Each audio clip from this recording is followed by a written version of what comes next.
Pemanfaatan IoT dalam sistem kontrol nutrisi pada hidroponik NFT. Apa itu NFT? NFT atau Nutrient Film Technique merupakan teknik pemberian nutrisi pada tanaman hidroponik, yakni dengan melarutkan nutrisinya ke dalam media hidroponik atau air dengan tujuan membuat sirkulasi yang baik pada akar tanaman. Berikut merupakan konsep penerapan NFT pada tanaman hidroponik. Dibutuhkan beberapa alat untuk merangkai sistem kontrol nutrisi otomatis pada hidroponik NFT. Yang pertama adalah pompa air untuk memompa air agar dapat mengaliri hidroponik. Yang kedua, sensor suhu untuk mengukur suhu dari air. Yang ketiga adalah sensor EC untuk mengukur kandungan nutrisi pada air.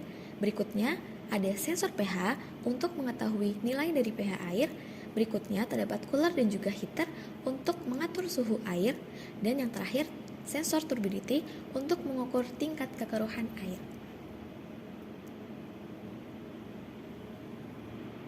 Untuk rangkaian sistem controlling dan monitoring, terdapat yang pertama pompa peristaltik digunakan untuk memompa cairan yang dibutuhkan tanaman, dua power supply digunakan untuk mengubah AC menjadi JC, kemudian relay untuk melakukan controlling system, ESP32 sebagai microcontrollernya dan juga modul Wi-Fi, dan terakhir baterai untuk store tegangan atau penyimpanan data tegangan.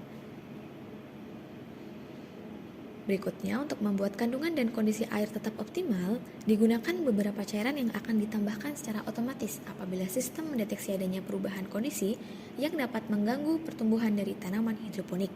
Misalnya, ketika sensor pH mendeteksi adanya penurunan pH pada air, maka pompa peristaltik yang tersambung pada botol cairan pH up akan bekerja sehingga cairan pH up akan masuk ke dalam air dan menaikkan nilai pH dari air.